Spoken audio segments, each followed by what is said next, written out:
بسم اللہ والصلاۃ والسلام علی رسول اللہ خاتم النبیین ورحمۃ اللہ عالمین۔ کیسے تیاری کریں سٹارٹ سے، پرٹیکولرلی ان لوگوں کے لیے جس کے بارے میں کچھ نہیں جانتے کہ اکیڈیمکلی ان کی کیا ریکوائرمنٹ ہے، اور کون اسٹوڈنٹ پاس ہوتے ہیں اور جو اتنی بڑی فیلئر کی پرسنٹیج ہے 97%۔ آج ہم نے صرف آپ کو بتانا ہے کہ وہ 3% جو ہیں پاس، وہ کون ہوتے ہیں۔ اب یہ ہے کہ آلموسٹ آپ کے پاس تقریباً 1 سال ہے، 12 ماہ۔ This is the right time to pick up the books now.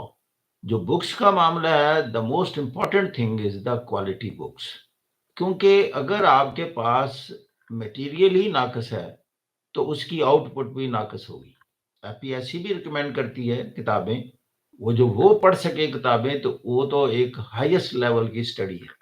Market میں جو ہیں جنہوں نے اس کا جسٹ نکالا ہوا ہے، زیادہ تر لوگ وہ اسٹڈی کرتے ہیں، اس سے آپ کو قدر آسانی ہو جاتی ہے کہ اگر سلیبس کا یہ چیپٹر ہے، یہ ایریا ہے، تو اس کا یہ آنسر ہے۔ اگر آپ ویریڈ سورسز سے دیکھتے ہیں تو پھر آپ کو سارے سوالوں کے جواب آ جائیں گے۔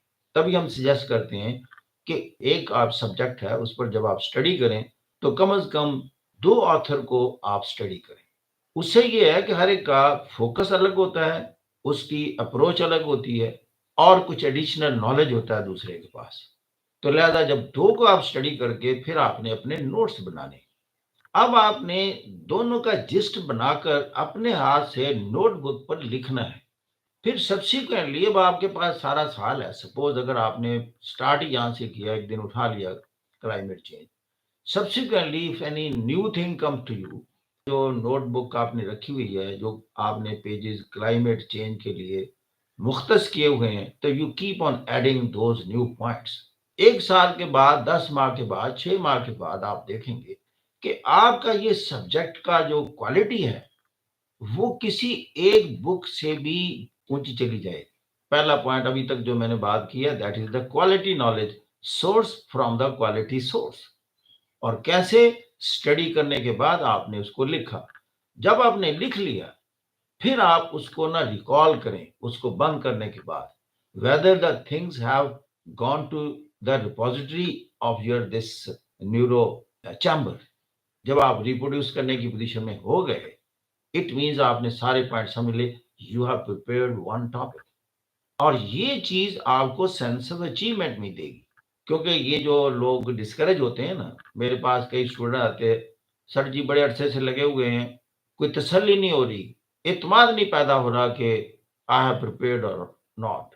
تو میں کہتا ہوں اصل میں آپ کے پاس سینس آف اچیومنٹ نہیں ہے، اور سینس آف اچیومنٹ کا تعلق یہی ہے کہ آپ نے چیز اسٹڈی کی، اس کے بعد اس کو لکھا اور اپنے نوٹس کی شکل میں رکھ لیا، اور جب آپ نے اس کو ریکال کر کے ریپروڈیوس کر لیا، تو اب آپ میں سینس آف اچیومنٹ آئے گی۔ اب یہ آپ کبھی بھی نہیں کہیں گے کہ میں نے جی کچھ نہیں کیا، آپ نے کیا ہے۔ ایسے کی بے شمار اقسام ہیں، کرنٹ افیئر کے ٹاپک سے آتے ہیں یا کوٹیشنل ہیں۔ اگر آپ نے اس پر تیاری کی آپ کے پاس، تو آپ اس کو ریپروڈیوس کر لیا، آپ نے سمجھ لیا اس کی ٹوٹل آؤٹ لائن میرے پاس اتنی بنتی ہے، اس کا انٹروڈکشن میں نے ایسے کرانا ہے، فورٹیفائی کرنے کے لیے میں نے یہ آرگومنٹس ڈالنی ہے اس میں، کنکلوژن تو سب سے آسان چیز ہے کہ جو کچھ آپ نے اوپر لکھا ہوا ہے اسی کو بریفسٹ ورڈز میں آپ نے ریپروڈیوس کرنا ہے ایٹ دا اینڈ۔ تو دس از یور ایسے، وہ بھی آپ نے بنا کے رکھ لی، پھر آپ اس کو ریکال کریں گے کہ یہ جو میں نے آؤٹ لائن بنائی ہے، مثال کے طور پر آؤٹ لائن کی ٹوٹل سے 15 لائنز ہیں، ہر لائن کو آپ ایکسپینڈ کرنے کی پوزیشن میں پھر مائنڈ میں لے جائیں کہ جی اس کو میں کیسے ایکسپینڈ کروں گا، اس کو کیسے ایکسپینڈ کروں گا۔ جب آپ نے ایکسپینڈ کر لیا mentally, it means you have prepared that as well. کامیاب ہونے والے جو 3% ہیں، ان میں جو سب سے بڑی صفت ہوتی ہے، that is the level of urge and commitment. They are very much committed and dedicated. جتنا آپ میں یہ کمٹمنٹ لیول ہے، اتنا ہی آپ اسٹڈی کریں گے، اتنا ہی آپ ویریس سورسز کو کھنگالیں گے، اور اپنا روڈ میپ جو ہے پریگمیٹک بنائیں گے۔ پریگمیٹزم کہتے ہیں کہ جو گراؤنڈ ریالٹیز ہیں، جو گراؤنڈ پر کوشچنز ہیں، آپ نے اس کے مطابق تیاری کی ہے یا you studied at your own. ہر ایک چیز کی پری ریکوزٹس ہوتی ہیں، اس ایگزام کے بھی پری ریکوزٹس ہیں، جیسے میں نے سٹارٹ میں کوالٹی نالج کی بات کی۔